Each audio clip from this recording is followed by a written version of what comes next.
আমি এখন তোমাদেরকে কোট কালারের প্লেটের অংশ কাটিং করে দেখাবো। আসসালামু আলাইকুম সবাইকে। প্রথমে আমি পেস্টিংটাকে 2 ভাঁজ করে লম্বা নিয়েছি 9 ইঞ্চি আর চড়া নিয়েছি 4 ইঞ্চি আর নিচ থেকে আমি 1 ইঞ্চি করে দাগ দিয়ে নিয়েছি। তারপরে আমি দাগগুলোকে মিলিয়ে নিয়ে এভাবে কাটিং করে নিলাম।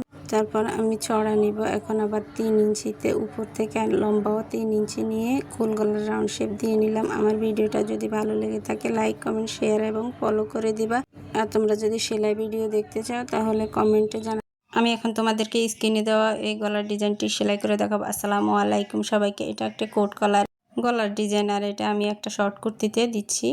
এই যে দেখো আমি এভাবে সেলাই করে নিলাম। এখান থেকে 2 ইঞ্চিতে সেলাইটা দিয়েছি। তারপরে আমি বাড়তি অংশগুলো কেটে চাকান কেটে তারপরে এভাবে উল্টিয়ে নিচ্ছি। তারপরে দেখো এইটুক জায়গা খালি থাকবে, এটাতে পরবর্তীতে কলার বসাবো। তারপরে যে আমি চাপ সেলাইটা দিয়ে নিচ্ছি, তোমরা ভালো করে খেয়াল করলেই বুঝতে পারবে। আর আমি অফ ক্যামেরাতে আরেকটি সাইড সেলাই করে নিয়েছি একইভাবে। 2টা সাইড একসাথে দেখালে ভিডিওটা লং হয়ে যায়। ভিডিওটা ভালো লেগে থাকলে লাইক কমেন্ট শেয়ার এবং ফলো করে দিবা। আর কেমন হয়েছে জানাবা।